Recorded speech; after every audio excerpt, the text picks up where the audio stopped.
की जय, भारत माता की जय, भारतीय जनता पार्टी जिंदाबाद, भारतीय जनता पार्टी जिंदाबाद, मोदी जिंदाबाद, मोदी जी जिंदाबाद, जिंदाबाद।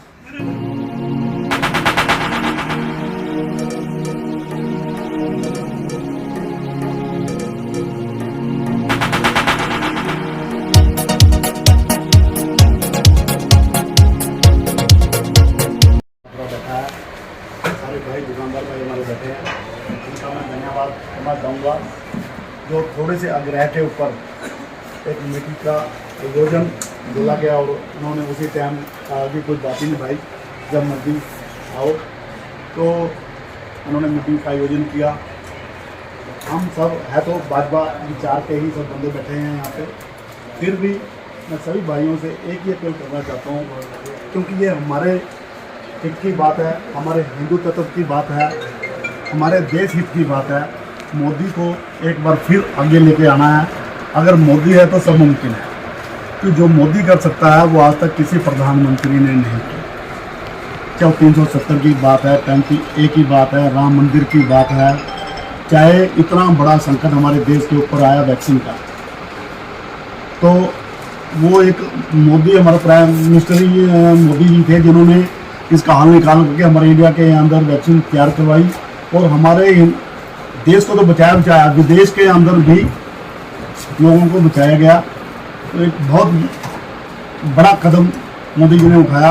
इस तरीके से बहुत ऐसे मसले हैं जो मोदी जी सुलझा सकते हैं। अब यहाँ ले लो, पिंजौर के अंदर वक्फ बोर्ड का बड़ा भारी मसला है, तो आने वाले टाइम के अंदर सबसे पहला मुद्दा वक्फ बोर्ड का रखा हुआ है कि वक्फ बोर्ड को हमें ख़त्म करना है। कई स्टेटों में तो वक्फ बोर्ड मोदी साहब ने ख़त्म भी की है, तो भाजपा सरकार ने इसका बहुत बड़ा अभी मेरे ख्याल यूपी के अंदर वक्फ बोर्ड ख़त्म किया है और पूरे देश के अंदर इसको लागू करने जा रहे हैं। पहले ही झटके में वक्फ बोर्ड ख़त्म है। और पीछे दुकानें, हमारी कमेटी की दुकानें ले लो, जब भाई हमारे साथ बैठे हैं, दुकानें जितनी भी रेलवे रोड के ऊपर हैं, जो कमेटी की दुकानें थी उनको कलेक्टर रेट पे देना, वो एक बहुत बड़ी बात है। मतलब कि हमारी जो सरकार है भारतीय जनता पार्टी, वो ऐसी सरकार है कि वो हर एक जनता के साथ, व्यापारियों के साथ है।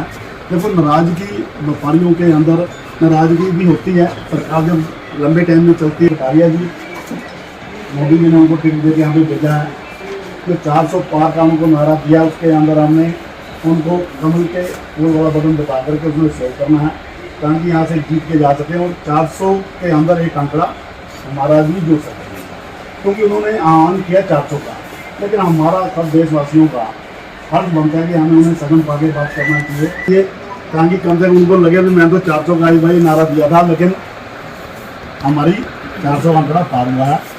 तो मेरी तो बस आपसे हम तो अपील करने आए हैं कि अगर कोई व्यापारियों में, क्योंकि कोई नाराज़गी होती भी होनी भी चाहिए नाराज़गी, क्योंकि 7A की बात आई, कोई हमारे अंदर कोई लगी है, उसमें कोई नाराज़गी है, क्योंकि हम सब प्रॉपर्टी से चालू रखते हैं भाई।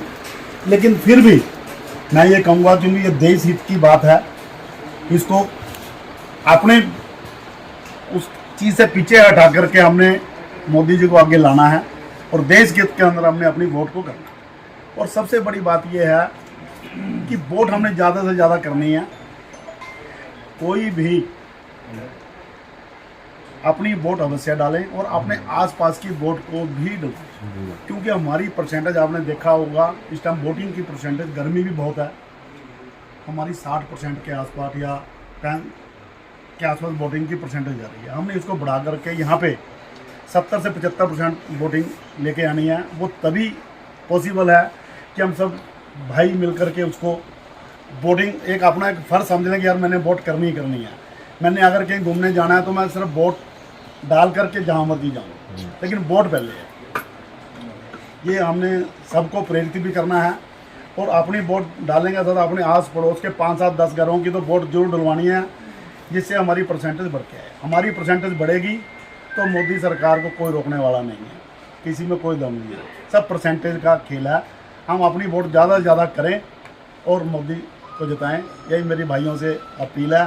और इसी का सभी भाई यहाँ पे 2-2 शब्द बोलेंगे भी जी। और यही सुरक्षा की भावना व्यापारी के लिए बहुत जरूरी है। जो मोदी जी ने दी है, देश को सीमाओं को सुरक्षित किया है। अभिनंदन का विषय देख लो चाहे, यूक्रेन की लड़ाई भी देख सकते हैं आप कि दोनों देश लड़ाई कर रहे हैं। हमारे 22,000 बच्चे वहाँ बसे हुए थे, तो दोनों देशों ने 8 घंटे के लिए दोनों देशों ने युद्ध विराम किया और बच्चे वहाँ से आ रहा है संघर्ष। 370 देख लीजिए आप। हमारे देश में होकर ही हमें जमीन खरीदने के लिए आज़ादी नहीं थी, जम्मू कश्मीर में। और बदला आप अफगानिस्तान का विषय देख लो, हर पीड़ित होगा हमारे चारों जो देश हैं, तो जाएगा कहाँ हिंदू? सिख कहाँ जाएगा? जैनी कहाँ जाएगा? दुनिया में एक ही देश है ना जी, हिंदुस्तान। तो उसके लिए भी विरोधी पार्टियां कहती हैं कि भाई है कि ये जो चुनाव है, इधर आ जाओ अंकल, अंकल यहाँ पालिका चुनाव आ जाओ। नहीं है, कोई विधानसभा का चुनाव नहीं है, कोई नगर पालिका चुनाव नहीं है, कोई सरपंच का चुनाव नहीं है। ये चुनाव हमने प्रधानमंत्री को चुनना है, ना कि हमने किसी विधायक को चुनना है, किसी नगर पालिका के मेयर को चुनना है। तो प्रधानमंत्री का चुनाव के लिए हमें पता है कि कौन सशक्त है। और 2019 जो पिछला चुनाव की अगर हम बात करें, 2019 में हमारे माननीय प्रधानमंत्री, हमारे यशस्वी, तेजस्वी और तपस्वी प्रधानमंत्री श्री नरेंद्र मोदी जी ने 2019 के चुनाव में ये कह के हमसे वोट मांगे थे कि हम धारा 370 को हटाएंगे और हम राम मंदिर बनाएंगे, आप हमें वोट दो, हम ये दोनों काम पूरे करेंगे। जबकि ओपोजिशन पार्टी ये कहती थी कि राम मंदिर कभी भी नहीं बनेगा, क्योंकि फिर वो मुद्दा नहीं रहेगा इनके पास लड़ने के लिए। तो वो उन्होंने अपने मैनिफेस्टो में जो भी चीजें लिखी थी 2019 के चुनाव में, वो हमारे माननीय प्रधानमंत्री जी ने पूरा करके दिखाया है। तो अब 2024 में मोदी जी क्या कह रहे हैं?